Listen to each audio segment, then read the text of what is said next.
and his topic is corporate rounds in the digital economy, the role of the management and shareholders in finance distressed companies. So please, Alberto Tron. Thank you very much. Let me go through the slides. I try to share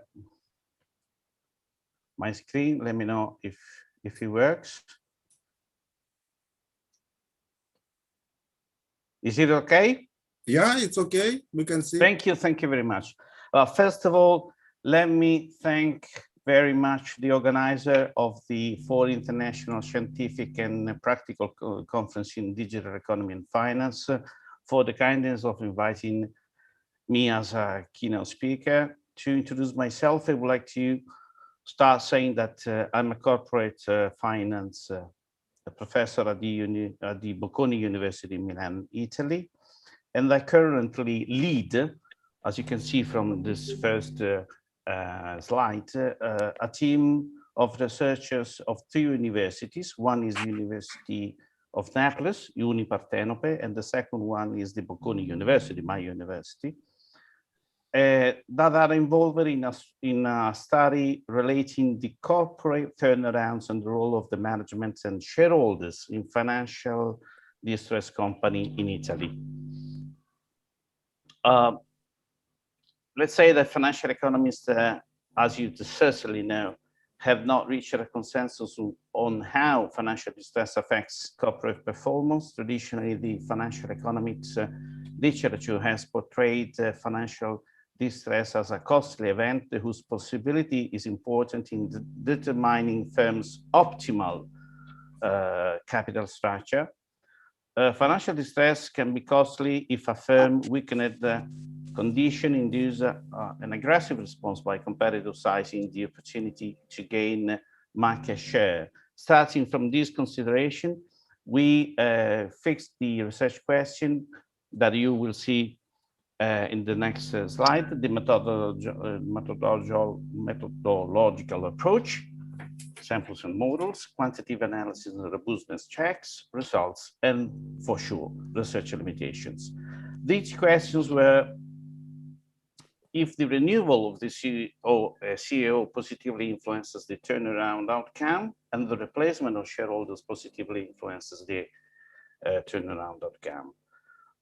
As you certainly know, recent articles published have argued that the financial distress can improve corporate performance and advocate changes in corporate firms, like the leverage buyouts that are financed primarily by the debt.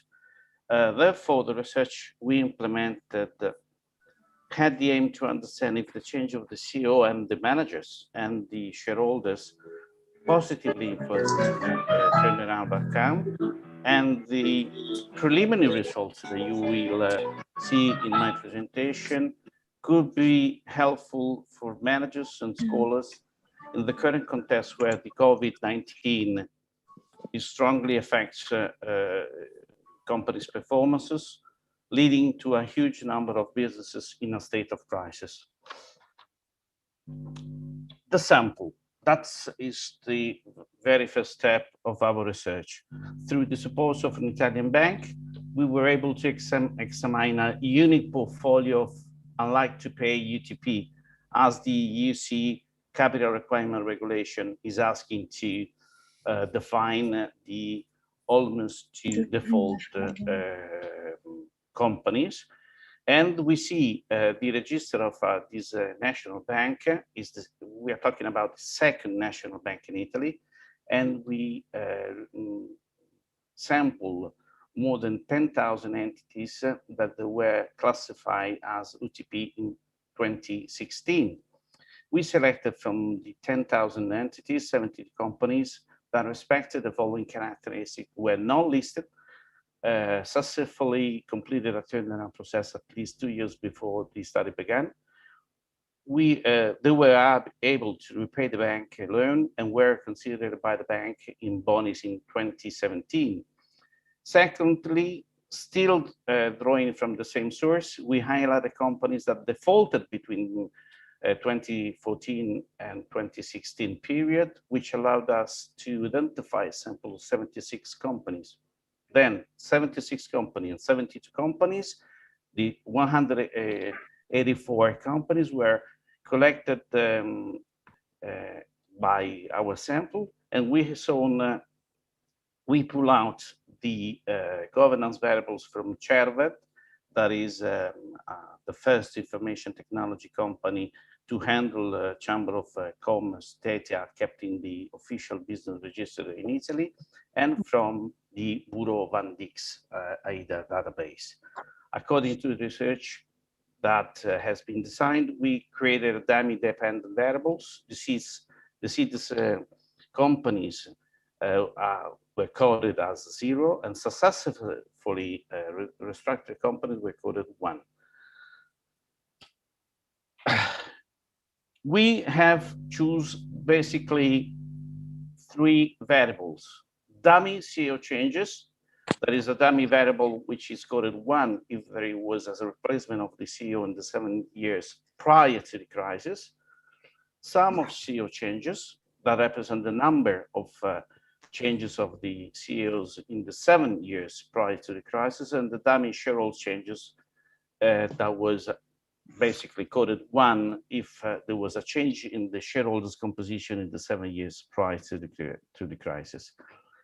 We created 2 alternative variables for capturing the effect of the renewal of the CEO in order to verify if also the number of times that a CEO is changing has an effect on the probability of success of a turnaround process. And we use as a control variables for predicting a financial crisis, we use the compound annual growth of revenues and the Z score of Edward Alma that everybody knows. Since several papers have been has shown that the reliability in the Italian context. We use the 2 variable controls for the 3 years prior to the crisis of the company. Basically, as we can see with the correlation analysis in the next that I'm going to show you in the next slide, as expected in our hypothesis, we identify a positive and significant relationship between the replacement of the shareholders and the positive, less significant relationship between the replacement of the CEO and the turnaround outcomes. Then basically, shareholders changes is a piece of the cake of a successfully restructuring turnaround. In order to test for multicollinearity, as you know, if the VIF is not higher than 1.5, therefore we did not have any sign of serious multicollinearity requiring correction. As you can see in the correlation analysis, the dummy shareholders changes has a quite good value with a significant p-value. And going through the VIF test, if VIF is 1, as you certainly know, means that there is no correlation amongst the first predictor and the remaining predictor variables, and hence the variance of the other controlled variable is not inflated at all. And we are close to 1, that means that the model is working correctly. Let's go to the methodology. Let's start with the logic one. Even if we used 2 models, we used, as we said before, logistic regression, logic, and random forest model that is a machine learning technique. The binary logistic regression is shown here in the slide. I don't go through because it's easily understandable. And we perform 2 logistic regressions. And the first one we use as an independent variable, the dummy CEO, and then the second one, the sum of the CEO changes. Here we see the results of the first quantitative analysis made with the logistic regressions. We see that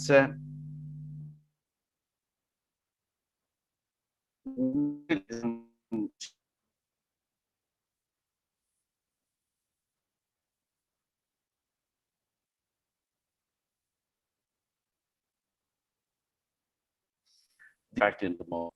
And this was the first impression that we had in our analysis.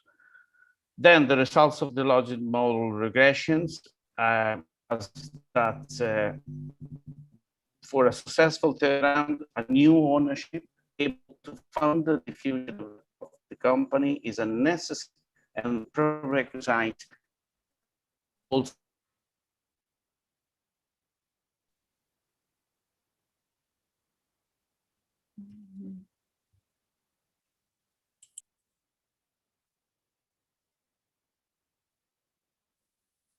So where is our speaker? here I am. Yeah. Something happened. Okay. Sorry. Now it's okay. It's okay? It's okay, please. That's great. Thank you very much. As I was telling you, the results of the logic model regression show us that the replacement of the shareholders has a significant effect more than the CEO changes. And these results support the fact that for a successful turnaround, the company has a prerequisite to change his ownership composition, also for receiving additional financing from the banks.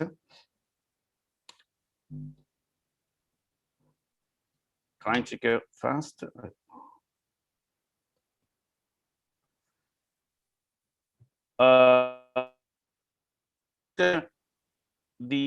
As a second model, the random forest model, using the dummy CEO changes and the sum of the CEO changes. For the old ones, we use also the dummy of the shareholders changes. As you can see, the results that we made with this, that we defined with these models were quite high for the random forest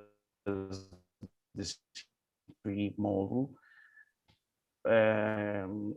reaching 86.8 in 95.5 of the cases. That is a good result.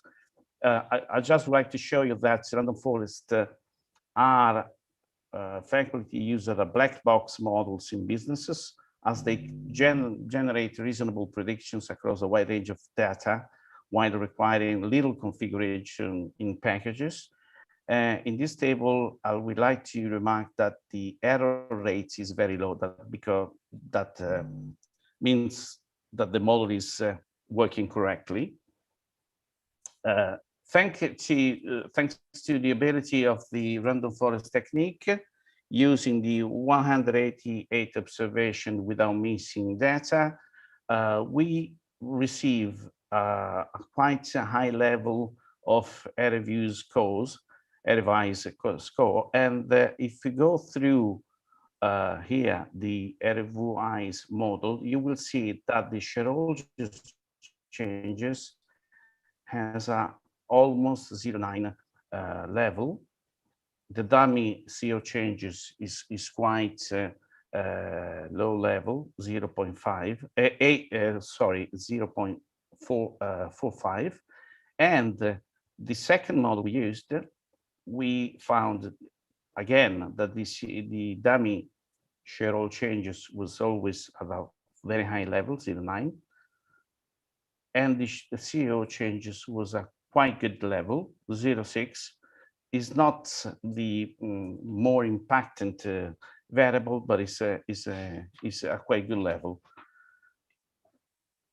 For be sure about the results we found, we tried to verify the robustness of our analysis, and we decided to use the ROC curve. That is a quite common method used in the previous literature.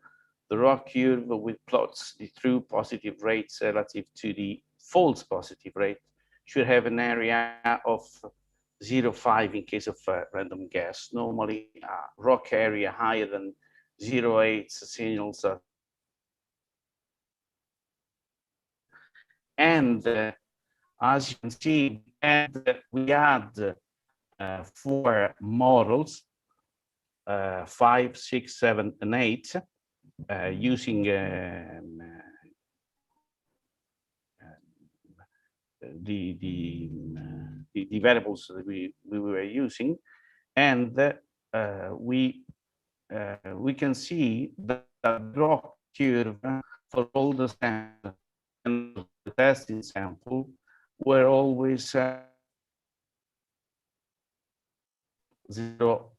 than 0.8 for a forest model that were models 3, 5, and 7, and for logit ones, model 1, 7, and 8, even if the random forest models 3, 5, 7 were higher than the logit ones. Going to the testing sample that we used, we see the same exactly results. I mean, the random forest has a higher rock curve than the logit results. That means that the random forest techniques shows a high accuracy for samples and good accuracy on the testing sample, where the logistic regression were not able to deliver a reliable precision in predicting the success of a turnaround outcome.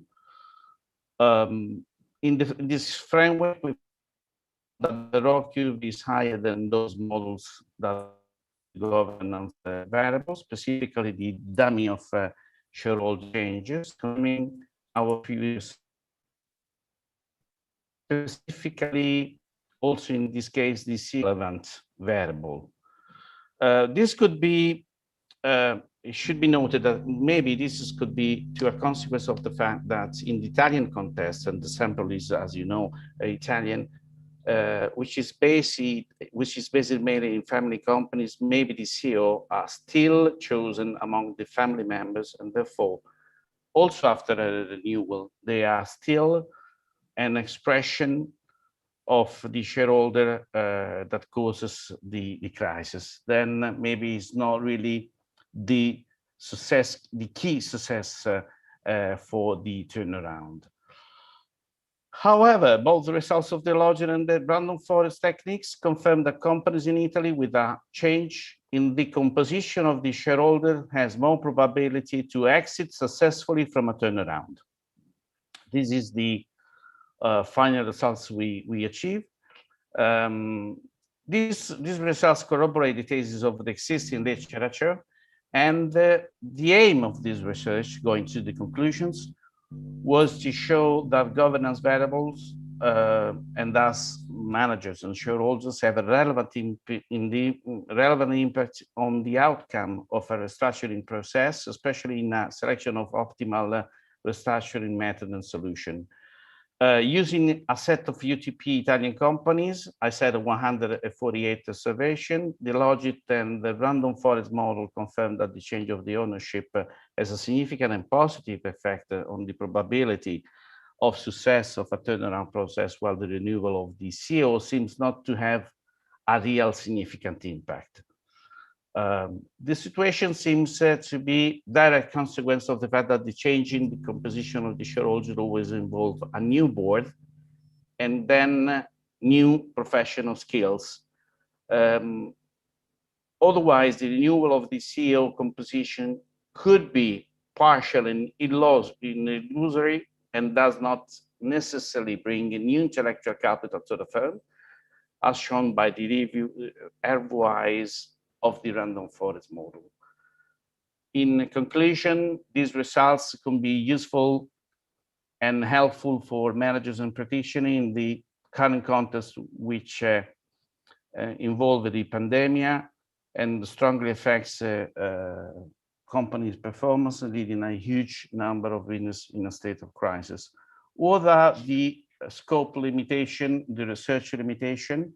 Certainly, the national context. All the companies included in the sample are based in Italy and are selected through a criterion adopted by one specific bank. Then probably if we have a wide range of selection, maybe we can have slightly different results. The size of the sample used is another limitation that can be solved by future research. However, in a sense of the public available data on UTP that are not public here in Italy, the use of confidential information, both important and limited, becomes necessary. Then maybe the size of the sample is not easily wide range than we made in our research. Finally, the last limitation is the corporate governance variables included as control variables may suffer the distortion due to the specific cultural context and regulation characterizing the Italian business environment in terms of corporate governance rules and traditions. Thank you for your attention, and feel free to ask me any question. I'm very happy to try to thank you very much for your very interesting report. And so please, questions from our participants. Maybe my question. Sure. My question is, I'm specialist in Japan, and I was in Japan during 1 year, and I studied Japanese experience. And as you know, Japanese management is also very interesting in researching these questions, how it works, connection between management, shareholders, and labor forces also. So my question is, did you investigate Japanese experience, and can you see some connections between experience in Italian and Japan if you investigated this question? To answer to you, first of all, we did not investigate Japanese experience. We know a little bit about the Japanese experience. We know a little bit better the US management experience. We can tell you that there is a big difference between, I think, Japanese business side, US business side, and even the other European companies, countries. Italy has a real issue. 95% of the companies are family owned, and that means that is the grandfather that's is founding the company, but is still till the last day of his life is basically on board, and it's very difficult to change the mentality in Italy. And much more than UK, much more maybe than Russia, much more than Germany for sure. The ones are more similar as countries are France a little bit, not really, and Spain certainly. Both have quite a huge number of family companies. We were trying to understand how much in the turnaround process. Unfortunately, we were considering that after the problems that we had in 2008, 2009, the crises were getting lower and lower. But unfortunately, the pandemic is coming out and is creating much more problems than we had in 2008, 2009. And then we try to understand from that experience if there is any lesson that we can learn from this unconventional approach is going through companies that before the pandemic. That's why we went through 2017, 2018, because we were trying to see what happened before the pandemic, just to have a lesson for the future. And we have seen that basically, due to the fact that the family is the one that owns the company 95% of the times, is the shareholders changes that makes the difference. Because maybe CEO is one member of the family. And if you change just the CEO, one brother to the other brother, doesn't change very much, because maybe strategy in the company will be the same. Grandfather was still doing is owning basically the corporate strategy, the company strategies. And then even if you change from one guy to the other one of the same family, doesn't change very much the performance of the company. Probably just only changing the shareholders composition, you change really the strategy, and then you change from an unsuccessful turnaround to a successful turnaround. That's what we learned from our research. We didn't finish the research, but till now, the results are showing us, as you see, the robustness of the checks we did with the draw cube. We are mostly quite sure that is the shareholders changes that make the difference. What does it mean, shareholders changes? Means that maybe we have international investment funds that are coming in Italy. Possibly can be this a good way to change from a successful to a successful turnaround. Maybe I'm not saying a majority of the company, even in minority of the company, if an investment company comes in Italy and it comes in the shareholders composition, possibly is going to change the way of acting of the company, the way of acting of the board members, maybe the strategies, and now maybe the CEO would be a different person from the family and will really change the story. That's what it comes out from our research, and what we're trying to say as a Bocconi to all the ones that are asking.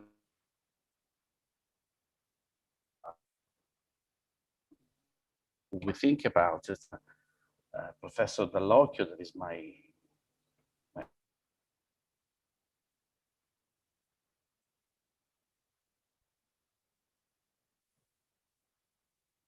The picture is frozen.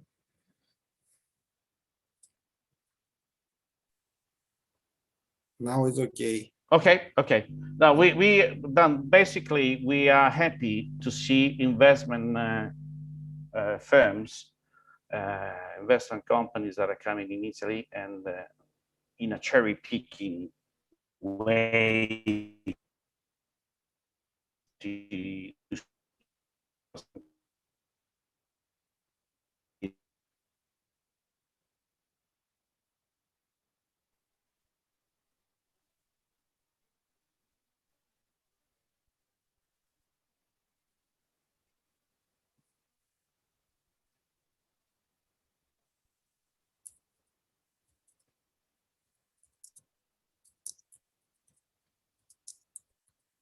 Okay.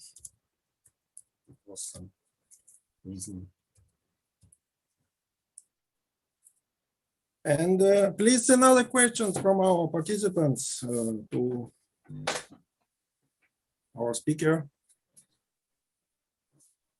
Our speaker is working in very hard conditions in the full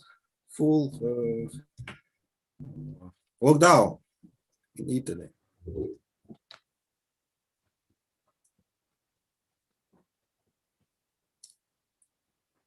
Oh, Alberto is going to another room. Trying to move myself to have a better connection. You are going in another room. Exactly what I did. You have very big flat. Not really big, but if in another room we have a better connection, it's better. How many square meter? 100. No, it's 150. It's quite big. You're right. I have 50.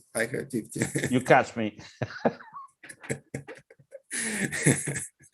So, Alberto, we are wishing you to finish successful lockdown and to start work at the university and to continue your excellent investigations. That it was very interesting, and we will be happy to see you in our university if you will have such a possibilities in our department and in my maybe on my room on my lecture. So I will be very happy. I will be very happy to come to visit you, and thank you very much. The same to you. I mean, I hope that this pandemic will finish as far as possible, as soon as possible. Sorry, and very happy to be involved in your conference. And thank you very much for your moderating role. That has been absolutely fantastic. Yeah, I think it will be very, very great pleasure for our university to see you in our university. Thank you very much. And we have another conference, and it will be very, very interesting for us to see you as a guest. It was very Thank you very much. Thank you very much. A real pleasure for me. I keep staying and continue to see your conference, and I would like to listen to all the other speakers. Thank you very much. Yeah, thank you. Thank you. Thank you. Good. And we can continue our section, and our next speaker, as I can see in our program, is Ilya Gulya, Associate Professor, Emperor Alexander I, St. Petersburg State Transport University, St. Petersburg, Russia. And his report is study of the impact of digital technologies on the structure of transportation services. Это я слушаю научную конференцию. Ilya Gulya, are you ready? Please.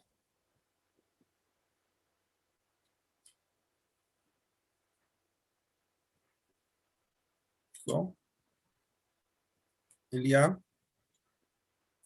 can you hear me?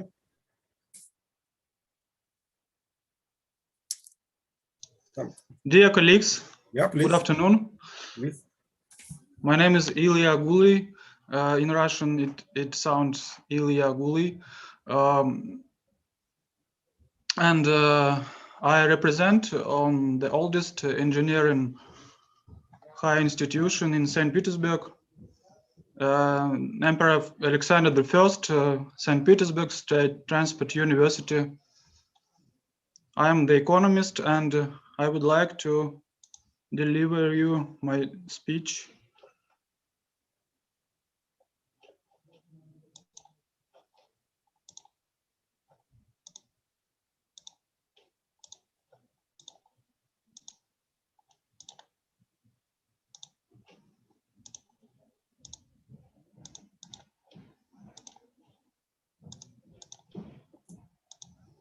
Excuse me.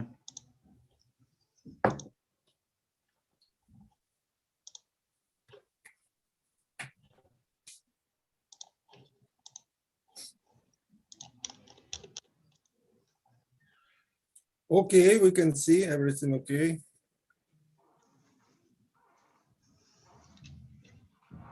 I'm glad all is okay. The theme of my topic is a study of the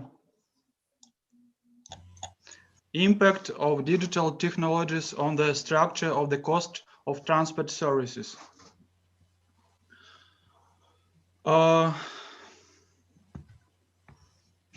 My report structure is the following.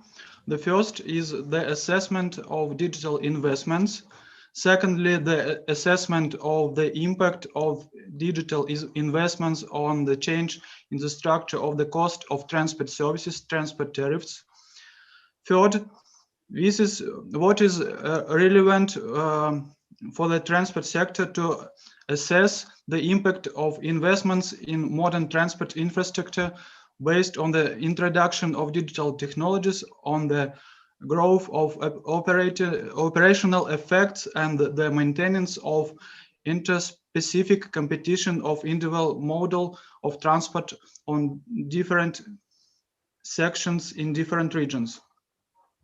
scientific problem to my mind. To date, science has not yet sufficiently covered the issues of quantifying the effects that accompany the transition of digital business models. As a problem area for the implementation of national programs and projects, the development of scientific research at the present stage, we observe the lack of economic justification for the effects of increasing investments costs in digital technologies.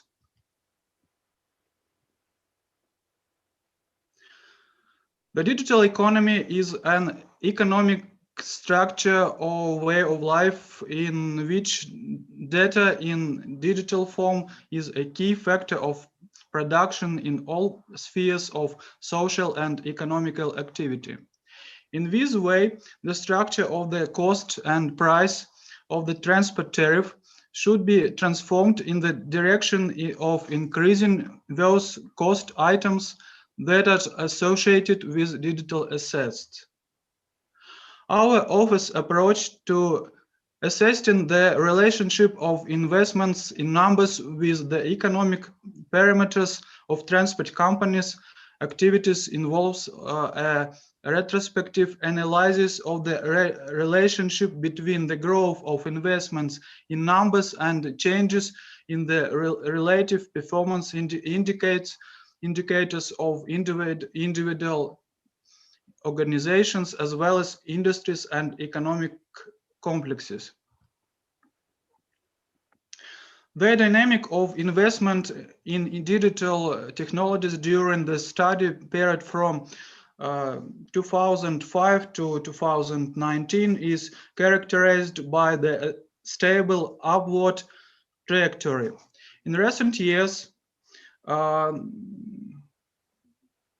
the cost of Russian companies, including transport companies, for the purchase of computer equipment, telecommunication equipment, and software has increased significantly. Over a 15-year period, real investment growth in Russia, in Russian transport complex, as well as in Russian economy was almost 4 times. Trends in investing in fixed assets and digital technologies have a different graphical trajectory.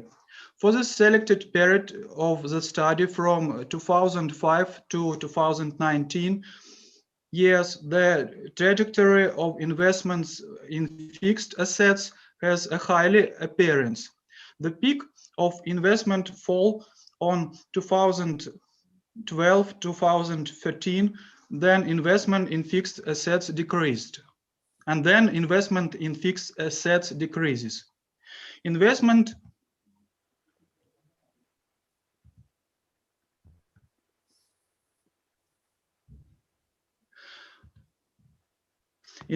in digital technologies have the most significant impact and reducing personnel costs in the structure of the cost of 1 ruble of transport services.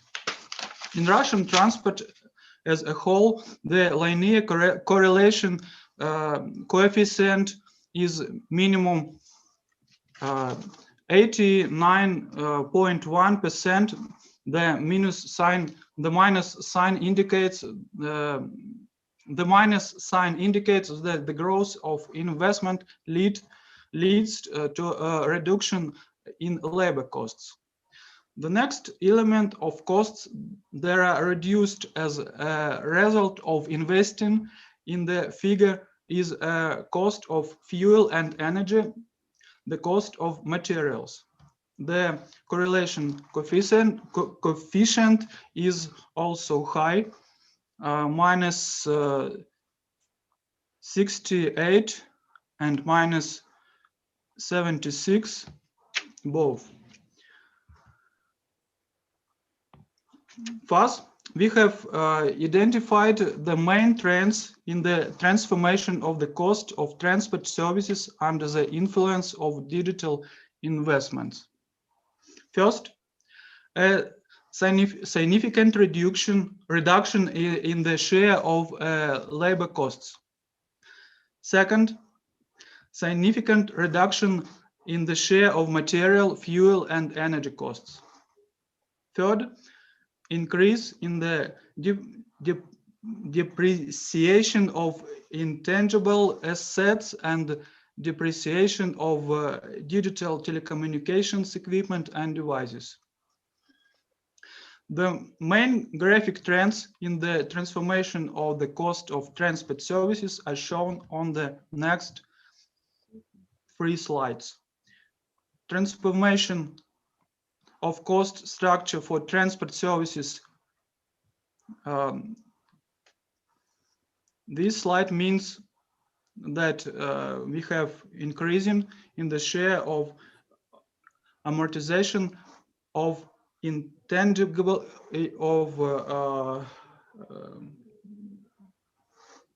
of data assets, amortization of data assets. Slide 9. Next slide, transformation of the cost structure for transport services means we can see increasing the share of depreciation of digital telecommunications equipment and devices, amortization. And labor costs, transformation of the cost structure for transport services. A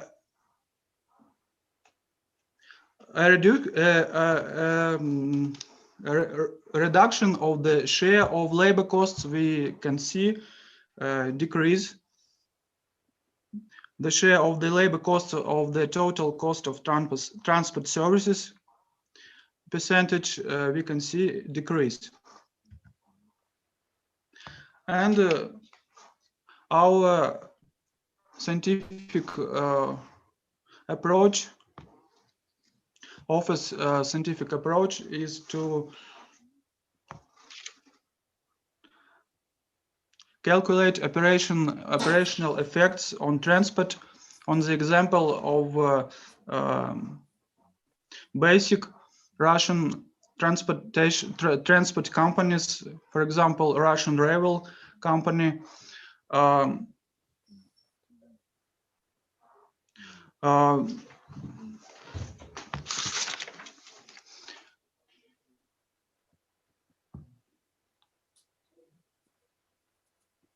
We impact the investment in rail infrastructure, and the result is the following. The field where investments in digital rail infrastructure projects were higher, more than 1.5 times the average of Russian railways.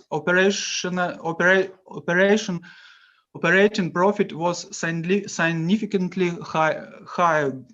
This is confirmed by statistics for 38 regions of Russia that have railroads. Russian Rails is currently investing heavily in infrastructure projects. Moreover, projects increasingly involve investing in the digital infrastructure of rail transport.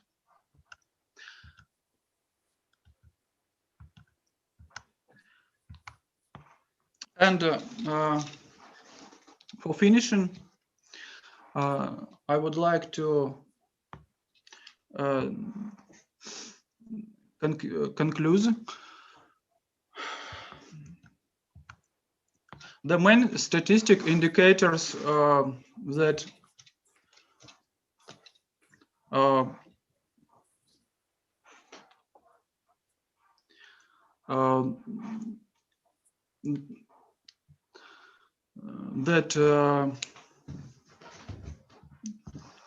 I reveal is the share of amortization costs of data assets in the total cost of transport services increase. The share of amortization costs of digital telecommunications equipment and devices in the total cost of transport services increase, and the share of labor costs in the total costs of transport services decrease. There are main three indicators of transformation structure of the cost of transport services, as well as the cost of other branch of Russian economy. Thanks for your attention. Would like to answer your questions. Okay. Thank you very much. So thank you very much for your interesting presentation. And do we have some questions? So please, questions. Oh, maybe my question is concerning investments. What do you think in Russian railways, private investments or government investments are playing a big role? So what kind of investments is playing a bigger role, private investments or government investments in railway? Thank you for your question. Russian Railways is a company that owned 100% to the Russian state, and so the 80%. Immediately 80% of the investments is the state investments, and private investments budgeting from the company is approximately 20%. And so we have great programs, projects supporting with state investment, and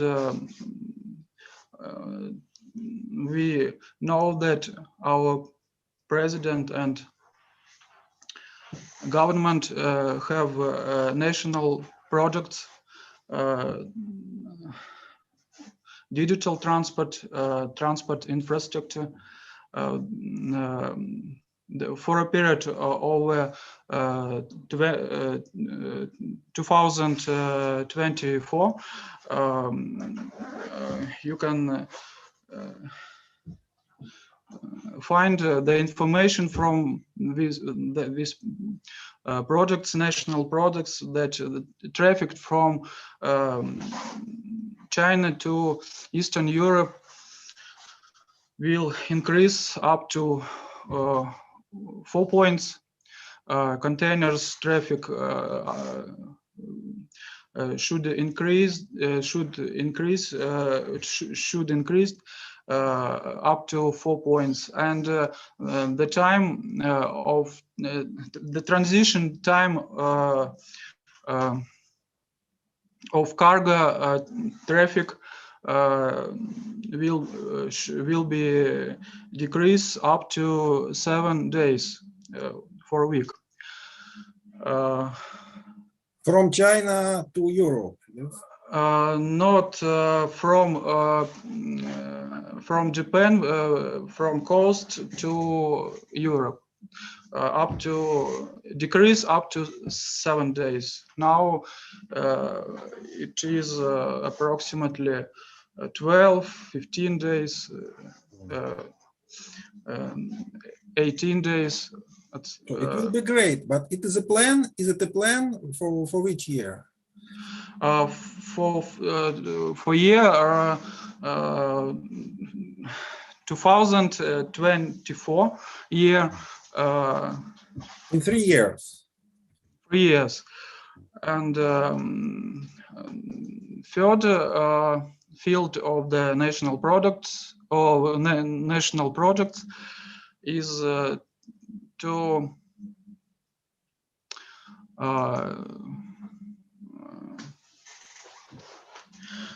improve infrastructure, rail infrastructure at Baikal and Amur, and Trans-Siberian railway.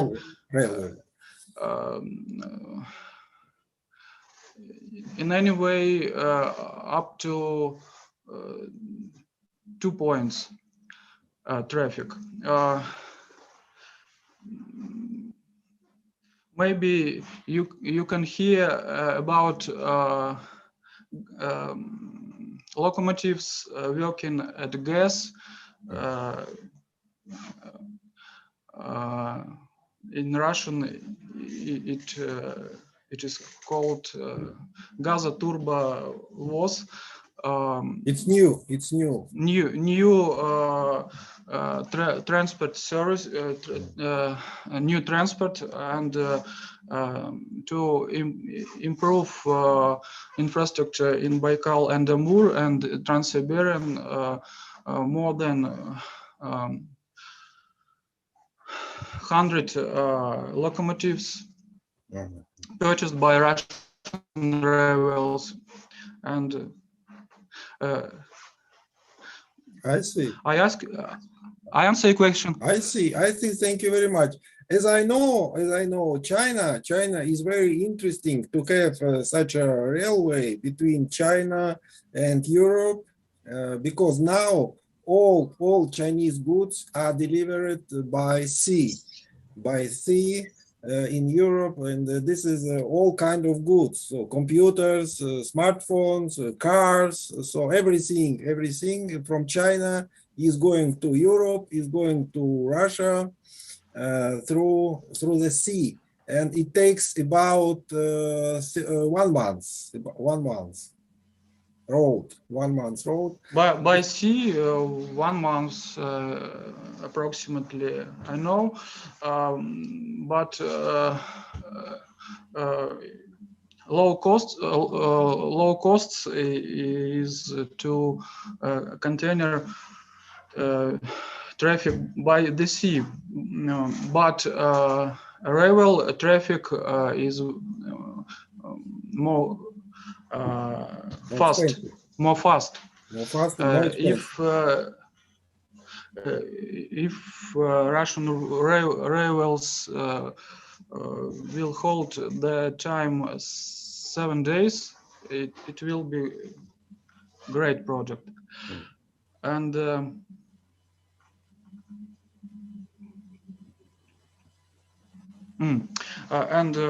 if the national product transport and transit will be okay, the experts say that will be the same as incomes, profits from the oil project. Yeah, it will be very good, because China is our biggest trade partner, and we have very good relations between China, and we can earn money for delivering Chinese goods from China to Europe. I saw the statistic, and only 1% or only 0.5% of Chinese goods are delivered by Russian railway. Maybe one, maximum as 5. And 80% through the sea by ships. So therefore, if we will transfer even maybe 1/4 of Chinese goods, it will be very good, and it's billions of dollars of profit, I think. it's very good project, I think. And increase added value of our country. Yeah. But it's very hard. It's we have today our name of conference is digital economy, but this is not problem of digitalization. It's problem of real economy. Real economy. It's necessary to create infrastructure, as you explained, real infrastructure, and it's very hard task to construct new, very good, modern infrastructure to deliver these goods so fast through Siberian railways. So it's what do you think? Is question of digitalization, or is a question of financing, or is a question of real economy? Both and third.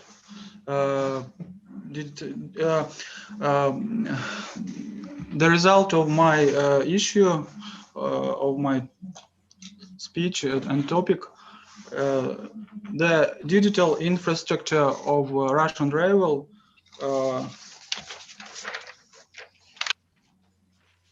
allowed to receive a good more high profit than without digital infrastructure.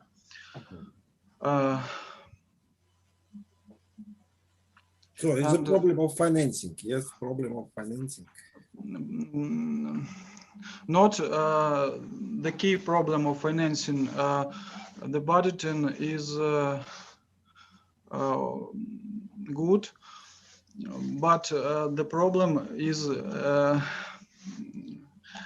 last week our leading scientific institutes, for example, VNIST, Russian scientific institution of engineering railway transport, called us, and they founded the workers of engineering project.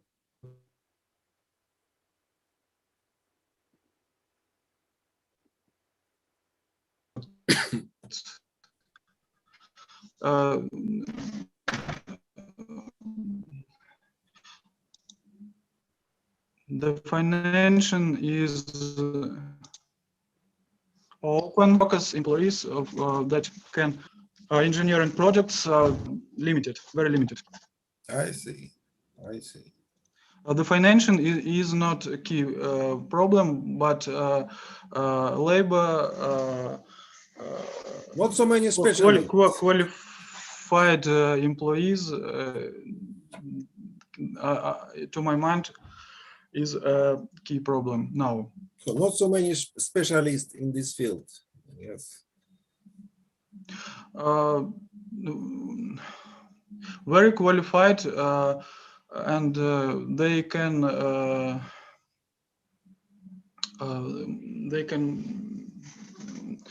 make fastly documentation,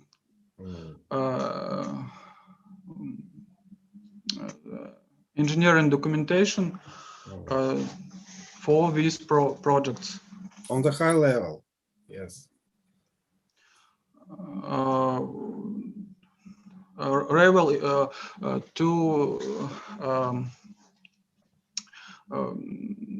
for we can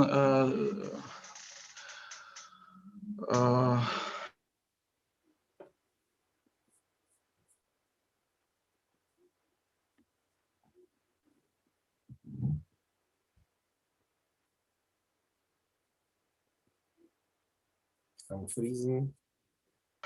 We can build more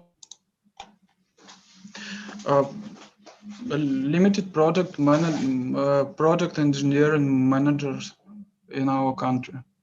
So I think it's a result of our deficit. the result of deficit. our, We have economists, traditional engineers, but we have limited quantity of engineering for high-speed railway, for modern infrastructure, and so the products should limited time to create, and we have almost 3 years now. The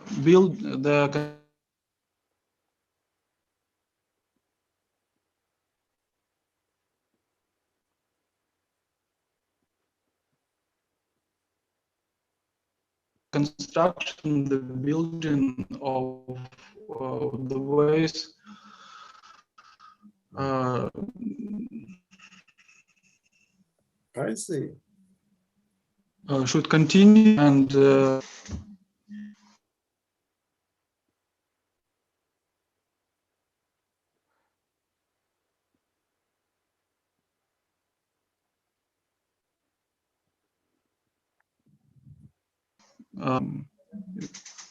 personal, limited staff, not our.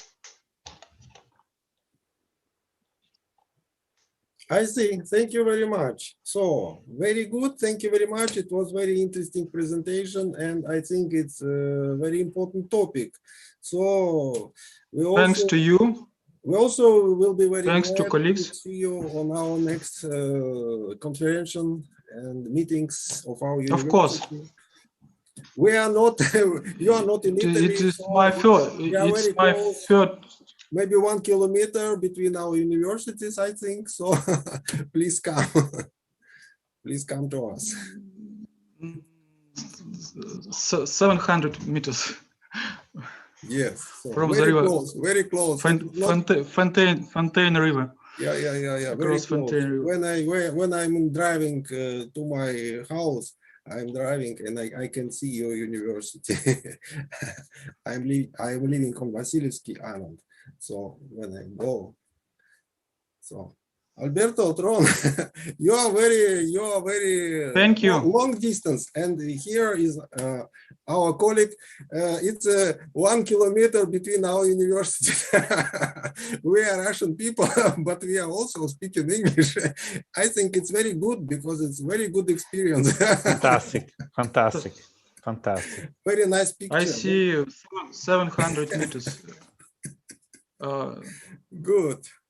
So, and now we have our next speakers. As I can understand, that will be 3 speakers and 1 topic. We have 3 ladies from Pacific State University, Khabarovsk, Russia. This is the head of Department of Pedagogy, Valentina Davidenko, Associate Professor Svetlana Shedina, and Associate Professor Yelena Yeliseeva. And they have a topic, transformation of the pedagogical process in the context of digital education. So please, yeah, we are ready. So, good evening. I say good evening. Good evening. We have because we have the difference between the time we have now. It seems to me we have good day, and I think in Italy good morning. Okay. Not good Now morning. it's 25 minutes past 10 p.m. and 3 p.m. 3 and o'clock. we have 10,000 kilometers between our cities. Oh, and now, it's more than between St. Petersburg and Italy, I think. okay, but may I ask you a question? Can Yeah, you please. see my presentation? No. No, we can see your screen, but Okay. yes, now we can see. Now we can see. Okay, thank you very much. So, colleagues, my dear colleagues, my best regards from the Far East. We are working at the Pacific State Universities, and first of all, I would like to say many thanks to the organizers of this conference, because it is a good opportunity to change our ideas, but your conference now has a special topic, digital economy, digital finance, but we can say several words about digital education. It's the pedagogical thought of the 21st century addresses to the present issues of education. The purpose of our study is to analyze the current state of the educational system in Russia and to present the impact of a certain historical period on the social, cultural, and scientific attitudes of school education. The scientific novelty of this study is our classification, my colleagues, of the content of education: classical, non-classical, and post-non-classical. And in this connection, it is necessary to say and to add that new approaches to the organization of the pedagogical process and the education of the cultural type of personality in it are identified. As a result, as of our result, we were able to identify the following. New target for school education is being formed, and today it is important to form knowledge that adequate to the current level of the scientific picture of the world, to develop constructive cognitive abilities, to contribute to the development of moral values and personal meanings. Trend in understanding the content of school education and its pedagogical process is determined from the transfer of the basic science in the aspect of classical concepts to the personal development of the students. Thus, all these changes are now considered as a social and cultural challenges to modern education. Didactics as a theory and school teaching as a practice, which are designed to provide an answer based on both the traditions of Russian education and innovation. Our research analyzes the development of scientific ideas about the content of school education in the second half of the 20th and the beginning of the 21st century, when the civilizational transition from an industrial society to a post-industrial society was marked. This led to a change in the goals of general education and the need of this renewal. And in this connection, it is necessary to add and to say about the content of classical education.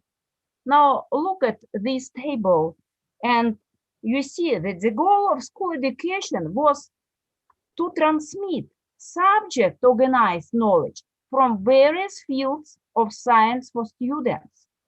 Thus, in the practice of school education, a model of scientific knowledge was functioned, including a logic system of objective knowledge in a final, complete, and ordered form.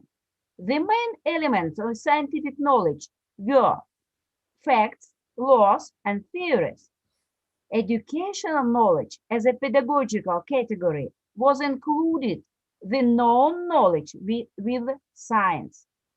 The basis for mastering the educational materials was the organization of active mental activity of the reproductive level. So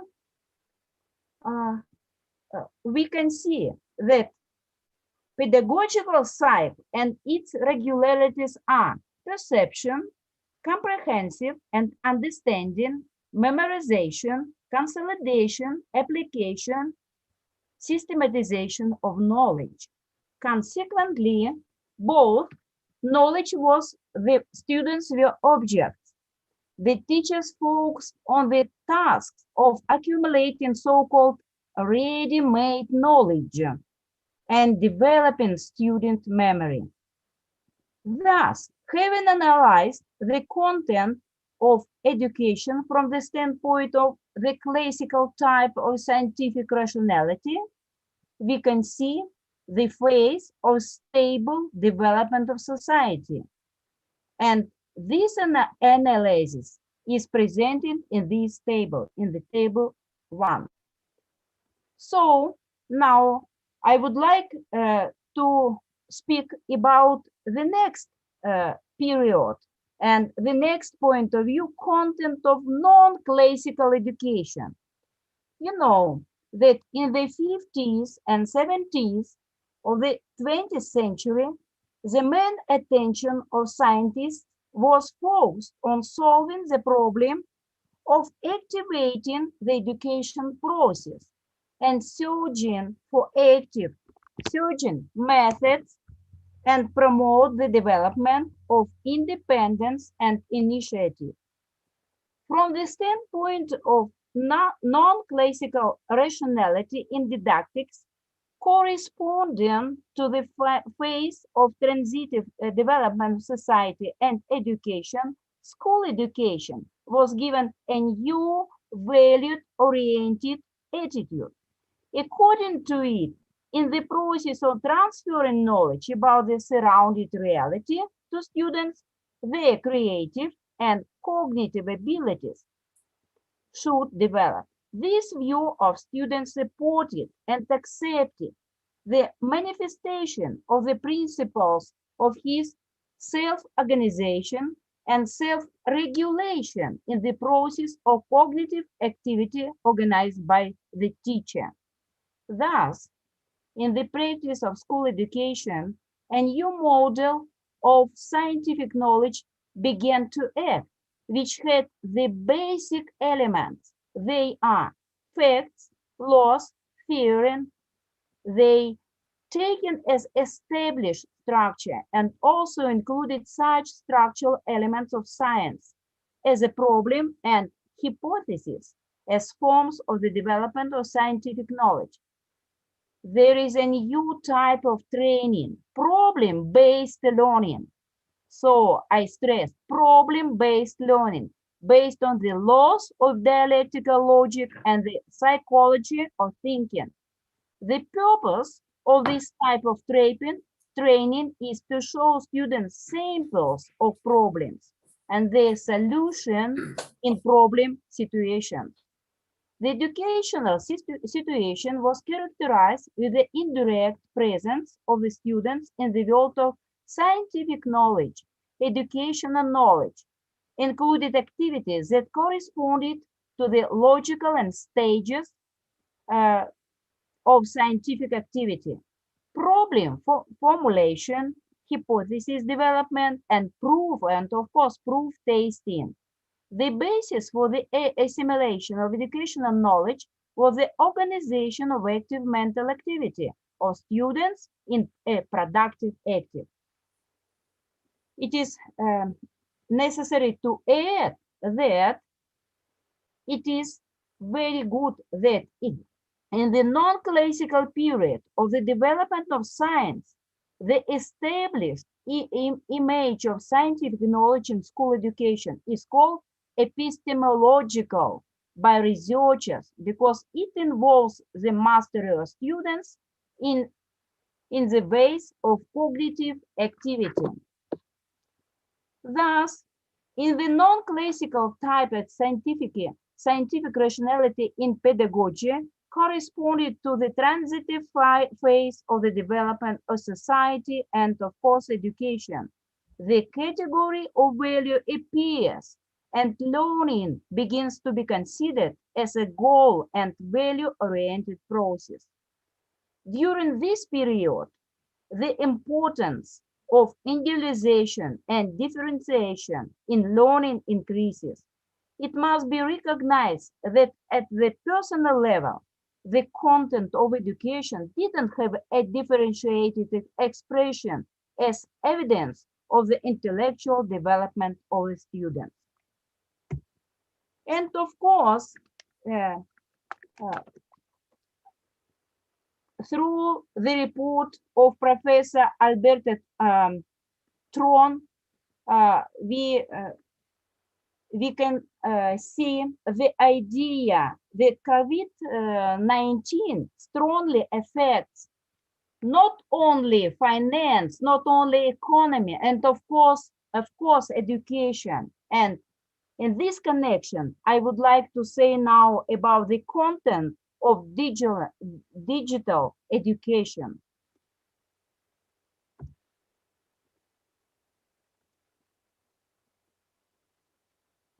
According to modern Russian didactics, today a new value-oriented attitude to school education is beginning to form, namely to form knowledge which adequate to the current level of the general scientific picture of the world, to develop constructive cognitive abilities, to contribute to the development of moral values and personal meanings.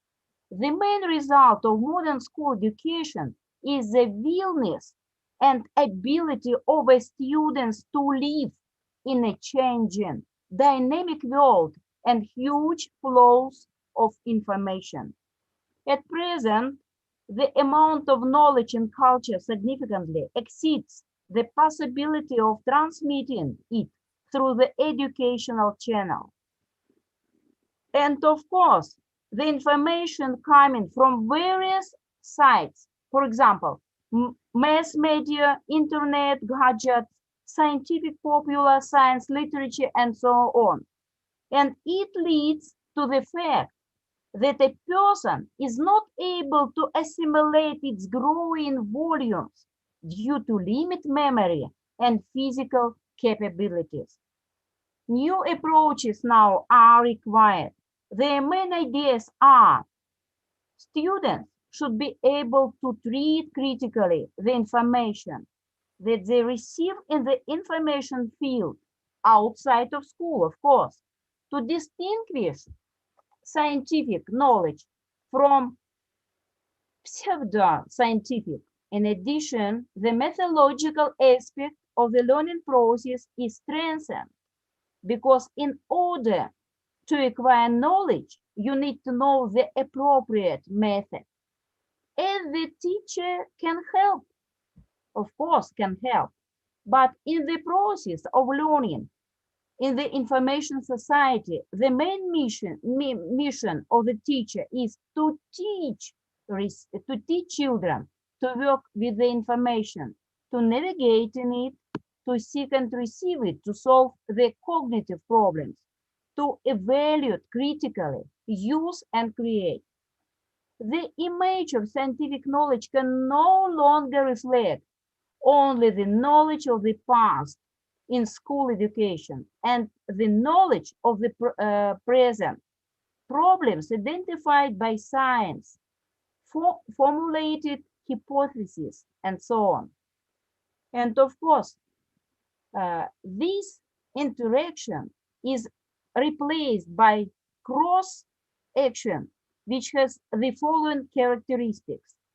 The subject is always both offline and online. The subject is the creator, creates a product and shares it.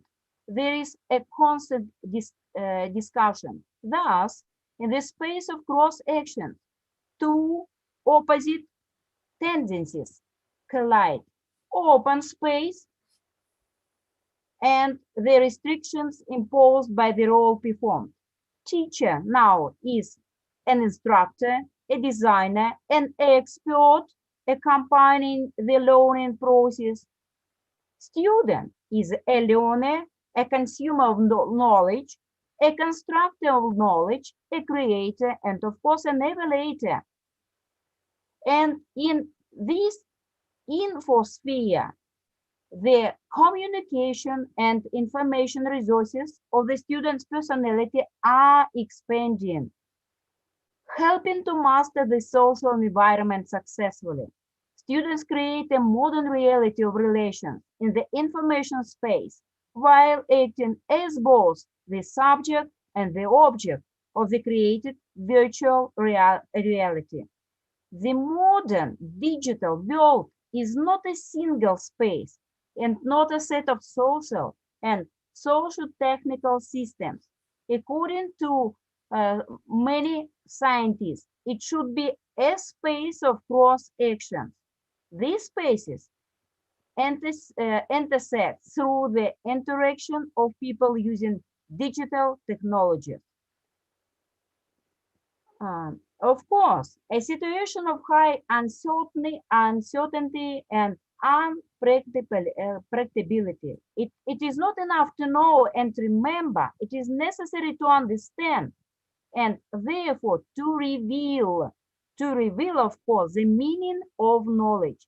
You can understand the limit of happening, overcome the limits.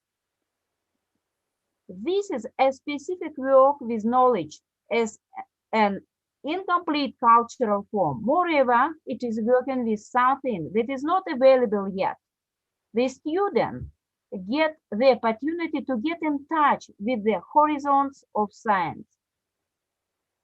So, summing up, we can say that such an educational practice where a student experiences different knowledge states of knowing knowledge and scientific ignorance, where he is included in the scientific search that requires a clear separation of the known from the unknown.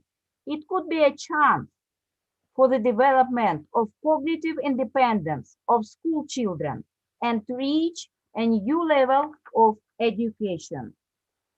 And of course, I would like our results of our research. The direction of modern social cultural changes gives grounds to characterize the emerging society as a society of information, digital technologies, and cross-action of the education process. By the nature of its manifestation, the modern world is objectively and fundamentally dynamic, interactive, unstable, not linear, but saturated with many potentials and requires new ways of orientation fundamentally. And the changes that are taking place in science now are no longer related to the creation of new devices or discovery of the new formulas. They affect the very way of understanding the world. And of course, traditionally, training is based on a textbook and takes place in the space of a study room. In the future, it will be based on access to content, moreover, on access to social capital. And of course, we try to show a comparative description of the opposite didactic approaches to the content of education, where there is the interesting point of view for the construction of a fundamentally new type of education. And this we can see in our tables. And of course, I can say that the needs of the post-industrial information age set new guidelines for modern Russian education. Post-non-classical education acts as a mechanism of self-moving when the student focuses not on getting answers, knowledge, but on finding questions. And the direct presence of the student in the world of scientific knowledge contributes to the formation of personal knowledge, individual thought, subjectivity. In contrast to classical education, where the student is alienated from scientific knowledge, the student experiences different knowledge states. He is involved in scientific search that requires a clear separation. Thus, all these changes are now considered as social and cultural challenges to modern education. Didactics as a theory and school teaching as a practice, which are designed to provide an answer based on both the traditions of Russian education and innovation. Thank you very much for your attention. Thank you very much for your presentation. It was very interesting to discuss this question, and maybe some question from our participants. Of course, Okay. your conference is very special, and it is very interesting questions about economy and finance. And we are interested in it because now you have a discussion with the previous speaker. It is very interesting because we live near China, yes? And so we connect previously, yes, connect. But I hope that in future it will be a good situation. And of course, we work not online. Our desire to work offline. With your students. Yes, and the desire of students, of course, absolutely. Because today there are many interesting point of views according to digital school, and there is a danger. I think that there is a danger when some people think that it is better for students who are learning at school to study such way. But as I think that it is very bad because I think that we have living knowledge when you connect with each other, with the teachers and with the students. Yeah, but we can connect with you. Very good. Thank you very much.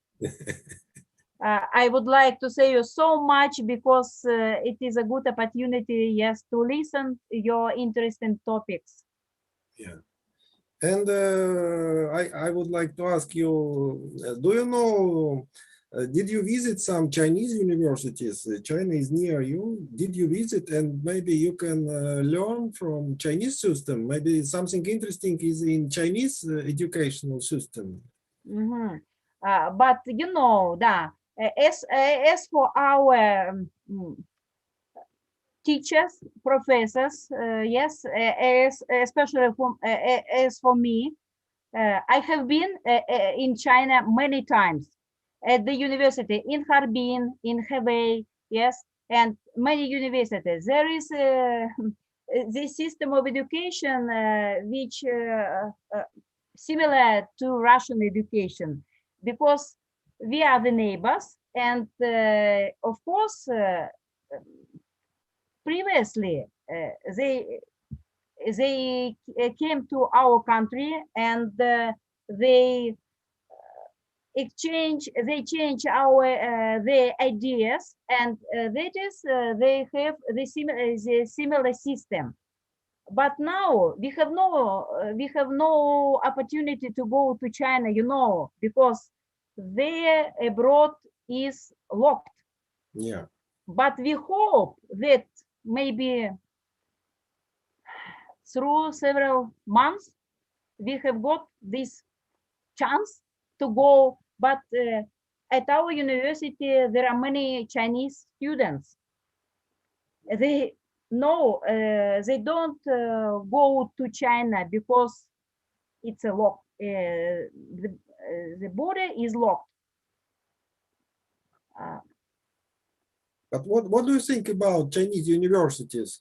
This is modern universities, digital universities. Absolutely, absolutely. Modern university and digital university, they built very soon because, for example, 2 years ago, I was at Harbin Pedagogical University, normal university, and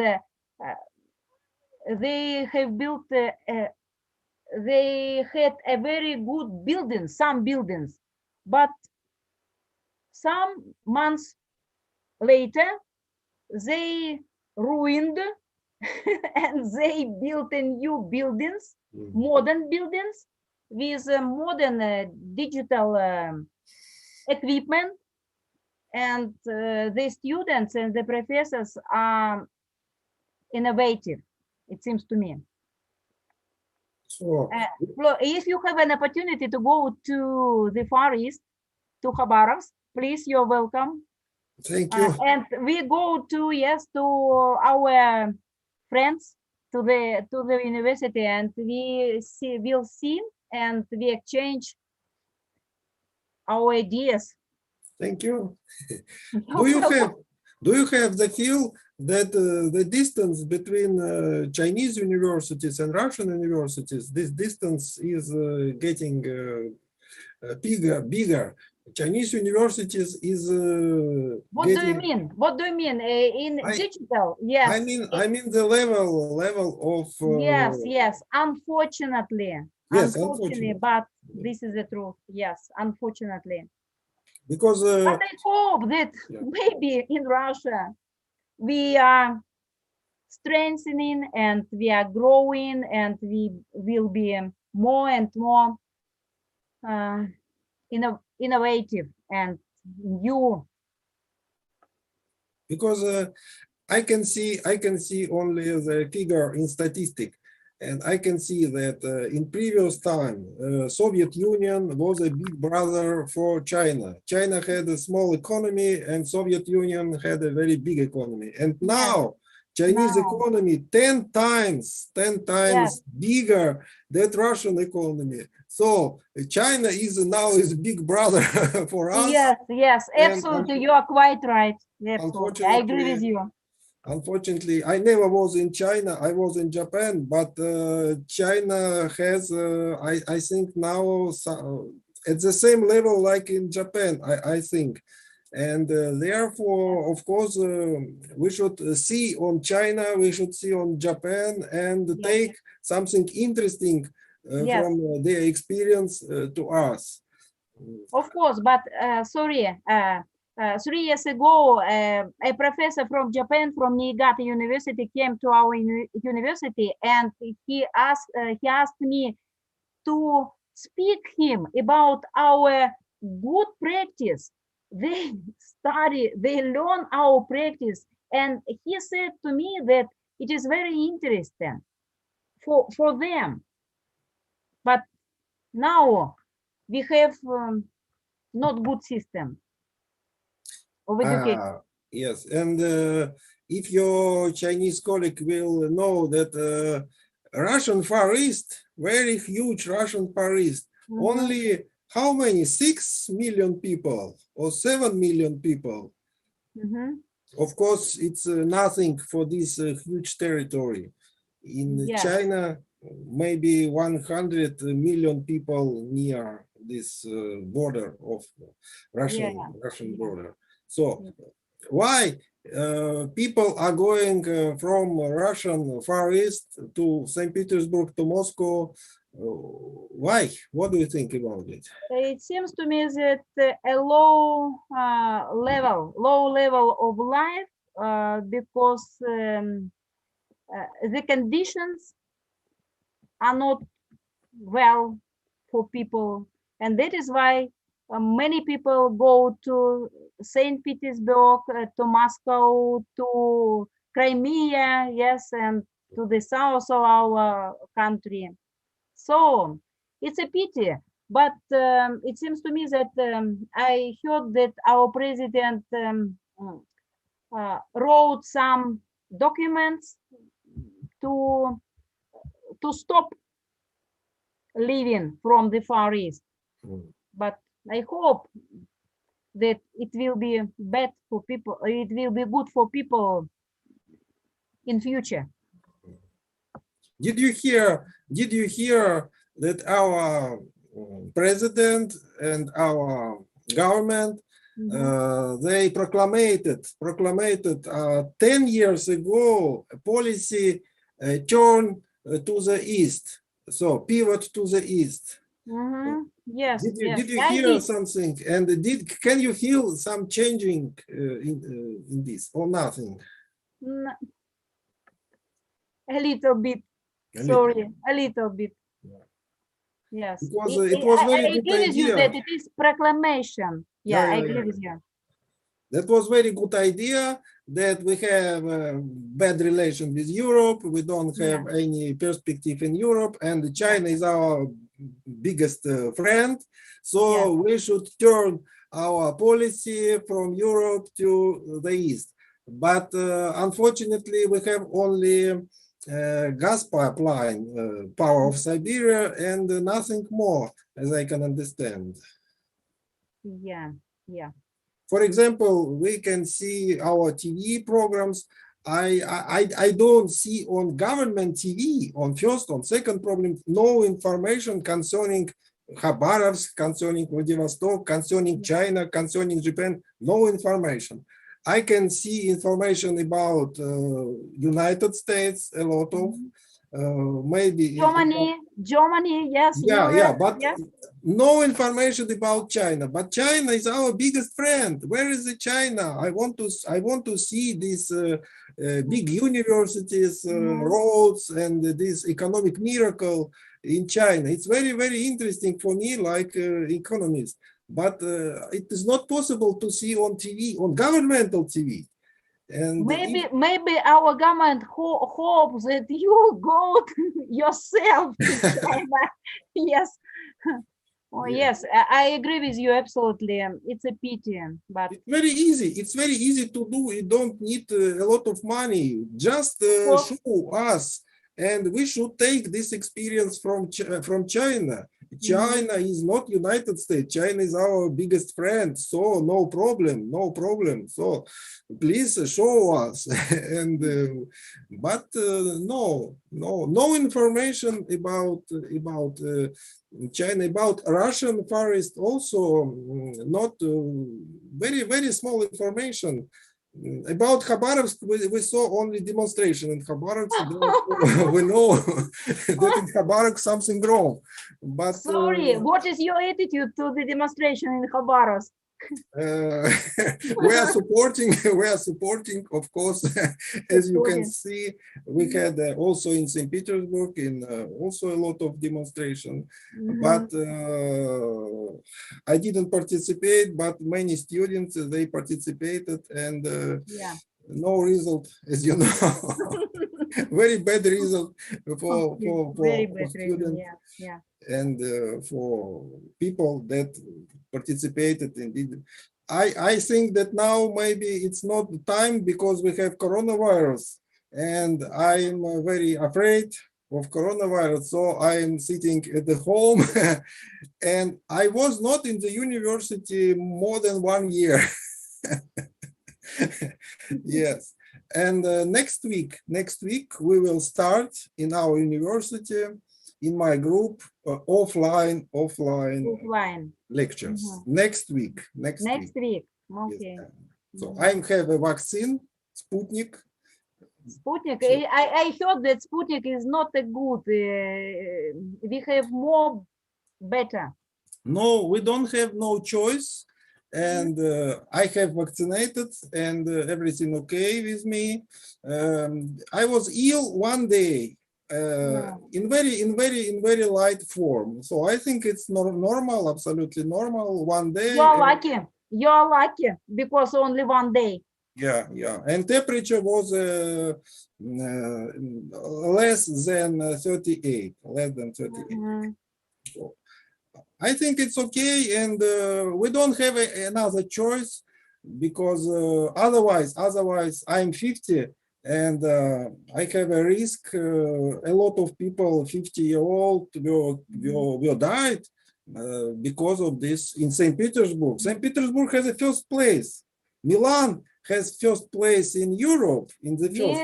Yeah. And St. Petersburg first place in Russia. In Russia. In Russia, first Moscow, St. Petersburg. St. Petersburg first place, death people on the 100,000 people. So, but unfortunately, at our university, 5 professors died. Yes, in this. Yeah. In St. Petersburg also, I don't know in our university because it's closed information. I didn't hear, but in St. Petersburg, more than 10,000 people died. So it's very horrible. It's very horrible. Yeah. Therefore, I'm afraid, and I'm sitting home. No demonstration, no meetings, nothing. Nothing. Please come to Khabarovsk to the demonstrations.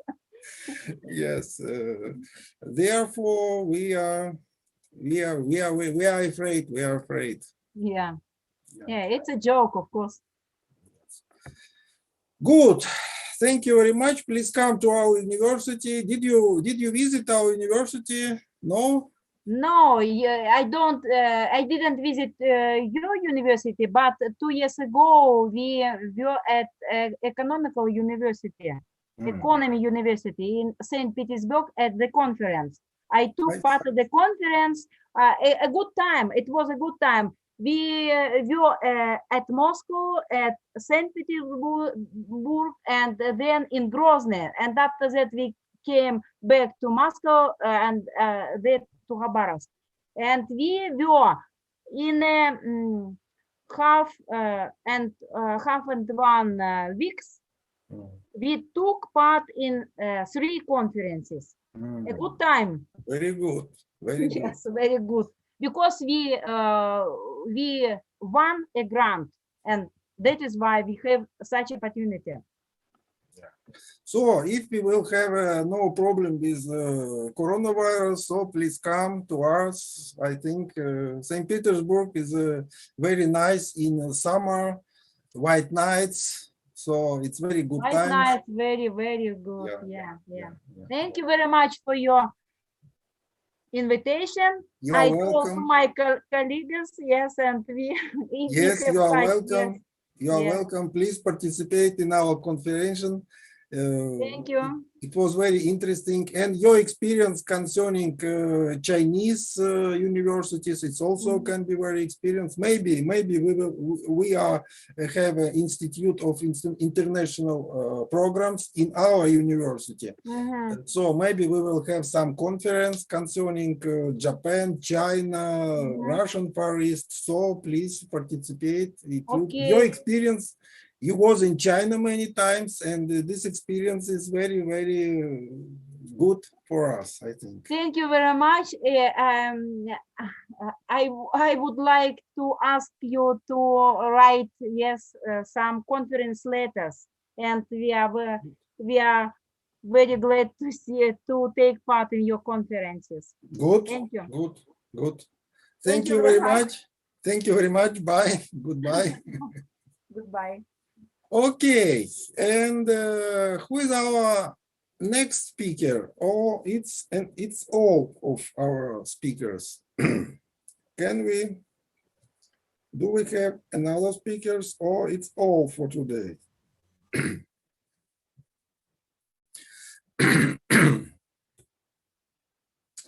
According to my program, we don't have any speakers, and we don't have also no more time. I think 16 o'clock in Russian, in Moscow time. So we can summarize our section, concept and technologies in the digital economy. I think it was a very interesting discussion concerning finance. Alberto Trond was very interesting presentation concerning finance questions, and Ilya Guli, there was a very interesting presentation concerning Russian railways, and our colleague from Khabarovsk also presentation concerning education in Russian Far East, and we spoke about also Chinese problem. Our friend in China and universities in China. And we can see that this is very interesting questions, and the problem of digitalization are very, very important. And in the times of pandemic of coronavirus, it's also very important because it will be very good if it will end in this year. But we can imagine, maybe, I don't know, but maybe it will continue next year, maybe, I don't know. And what we should do in this situation? I think we should develop the ways of digital communication somehow. And this is also the question of finance. It should be financed. For example, in Russian universities, some students say that why we should pay for our education the same money if this is online education.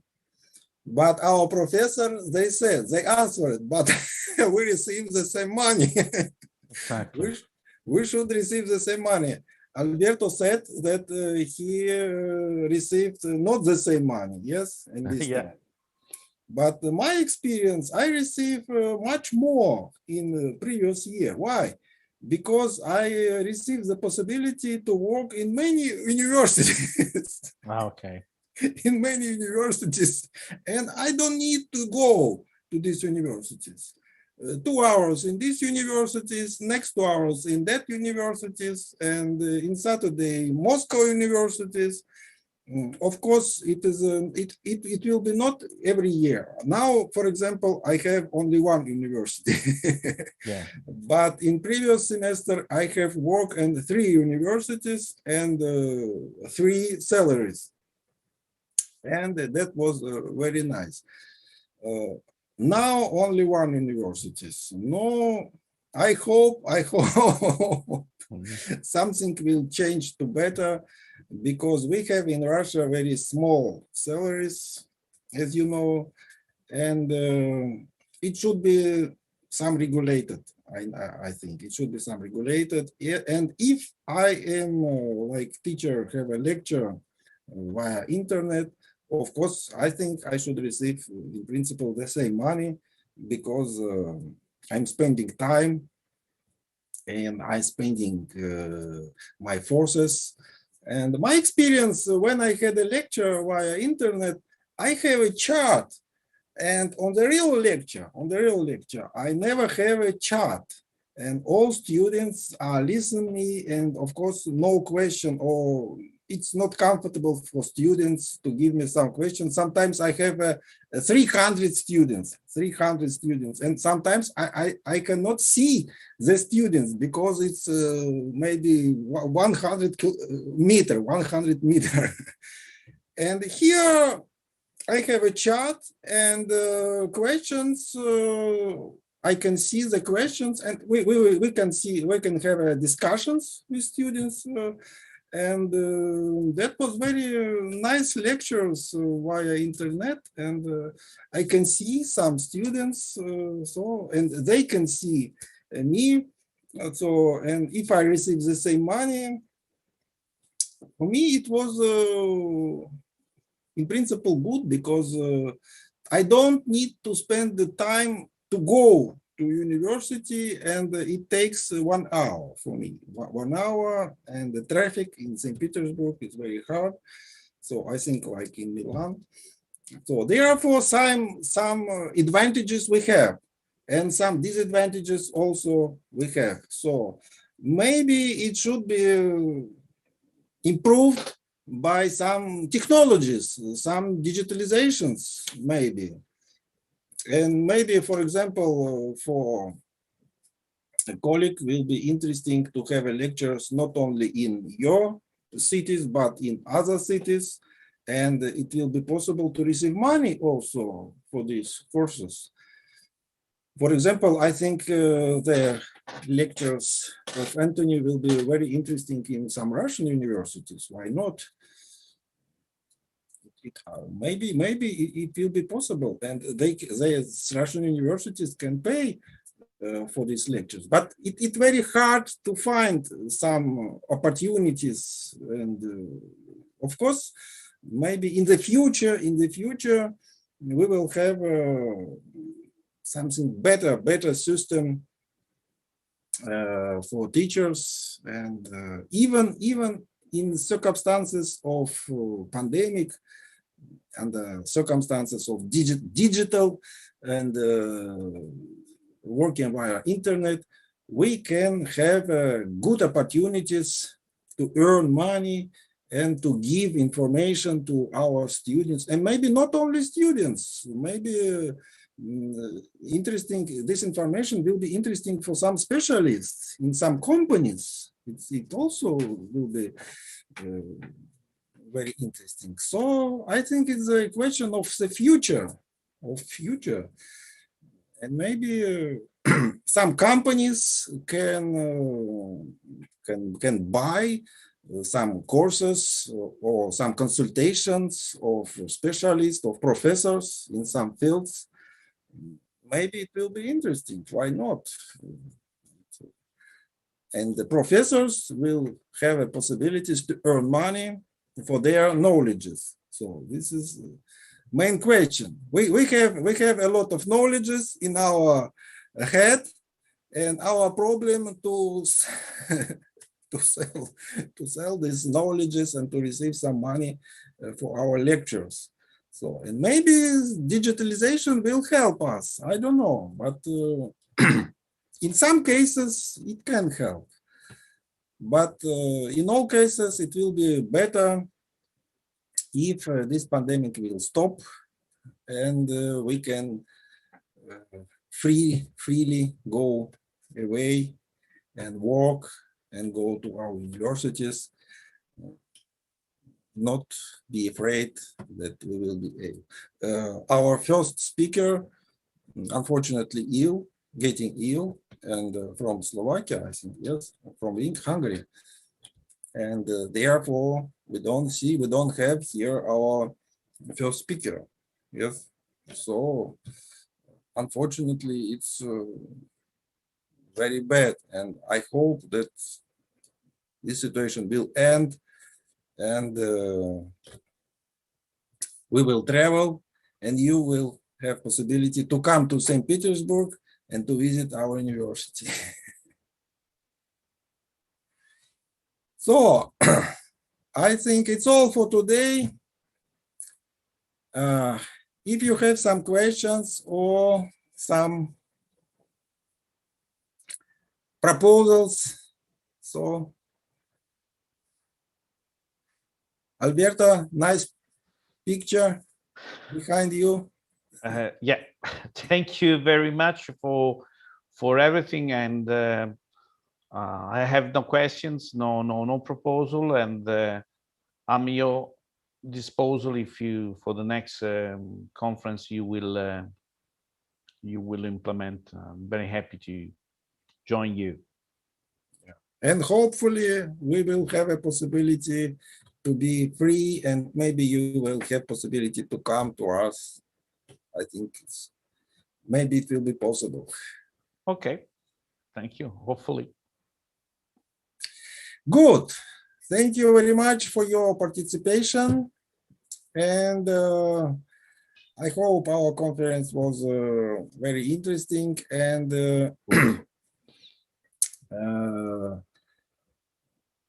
okay, and today we will have the second day, and according to our program, maybe I don't know, will we have some English section or only in Russian language? So if you will have in Russian language, so Russian colleagues can participate in our second day. So, okay, that's all for today, I think, and goodbye. Goodbye, and see you later. Thank you and for inviting me, and have a good day. Good day, have a good day. Thank you. Bye-bye. Goodbye.